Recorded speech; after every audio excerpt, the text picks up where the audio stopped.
Assalamualaikum warahmatullahi wabarakatuh. Perkenalkan, nama saya Muhammad Ibnu Faisal. Saya dari kelas 22 4B07. NIM saya 22180791. Di sini saya akan menjelaskan cara penanganan dan pelaksanaan rapat. Yaitu adalah rapat adalah suatu pertemuan formal atau perundingan yang bertujuan memutuskan suatu permasalahan yang dilakukan dengan cara bermusyawarah untuk mencapai mufakat dalam suatu forum. Forum rapat dibentuk secara formal maupun non-formal yang menghasilkan keputusan yang seadil-adilnya. Adapun hal-hal yang harus diperhatikan sebelum memulai rapat adalah: yang pertama, membuat agenda rapat dan susunan acara rapat. Agenda rapat adalah daftar yang berisi pokok-pokok permasalahan yang akan dibicarakan dalam suatu rapat. Sedangkan susunan acara rapat adalah rincian dari penjabaran lebih lanjut dari topik-topik dalam agenda rapat. Sekretaris harus memastikan terlebih dahulu acara yang akan diadakan suatu rapat dengan mengonsultasikan terlebih dahulu kepada pimpinan rapat. Yang kedua adalah menentukan peserta rapat. Dari agenda rapat yang telah ditentukan, maka dapat memastikan peserta yang akan diundang. Setelah itu, sekretaris akan mengkonsultasikan kembali kepada pimpinan apakah ada penambahan atau pengurangan peserta.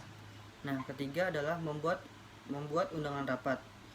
Surat undangan adalah surat pemberitahuan yang sifatnya mengharapkan kehadiran seseorang untuk berpartisipasi dalam suatu acara tertentu di tempat dan waktu yang telah ditentukan. Yang keempat adalah membuat daftar hadir rapat. Daftar hadir rapat digunakan untuk mengetahui jumlah peserta yang datang, untuk mengetahui jumlah sistem yang harus dipersiapkan seperti konsumsi dan kursi serta sebagai bahan penyusun rapat. Yang kelima adalah mempersiapkan bahan-bahan untuk rapat. Bahan rapat yang diperlukan berupa agenda rapat, hasil rapat yang lalu, bahan-bahan yang akan dibicarakan dalam rapat saat ini. Yang keenam adalah mempersiapkan peralatan dan perlengkapan rapat, yaitu peralatannya adalah yang harus dipersiapkan antara lain adalah whiteboard, spidol, penghapus, flipchart, LCD proyektor, sound system, dan lain-lain.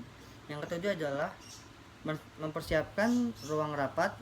Hal-hal yang harus dipersiapkan dalam sebuah ruang rapat sebagai berikut adalah: cahaya yang diperlukan disesuaikan dengan kebutuhan luasnya ruangan, ventilasi udara yang sejuk agar ruangan tidak terlalu panas, dan pengaturan tempat duduknya.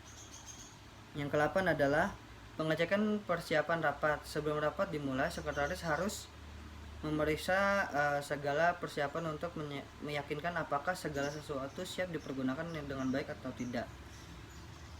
Nah, dalam rapat perlu adanya sekretaris, ketua, dan peserta. Sekretaris adalah pentingnya kedua setelah ketua. Ia harus memastikan apakah semua pengaturan administrasi telah terselesaikan dengan baik dan benar. Ia harus membuat rekaman yang akurat selama rapat berlangsung. Setelah itu menulis dan mencatat permanen dan resmi. Ia harus tahu semua peraturan rapat yang berlaku dan memberikan nasihat bila perlu. Ketua adalah harus mengilhami rapat dengan arah dan tujuan yang jelas, membangun dan mempertahankan motivasi, mengarahkan perdebatan, merangsang semua peserta agar mampu memberikan pikiran terbaik mereka dan menjelaskan kesimpulan yang dihasilkan rapat. Peserta adalah sebaiknya peserta rapat hanya menerima undangan bila kehadirannya dapat dibenarkan. Kenali permasalahan dan peserta-peserta lain mungkin hadir. Pikirkan saran-saran sendiri dan strategi rapat. Ia harus datang pada saat yang tepat. Setelah rapat dinyatakan selesai semua catatan. Setelah rapat dinyatakan selesai, semua catatan rapat harus segera disusun dan disebarluaskan secepat mungkin.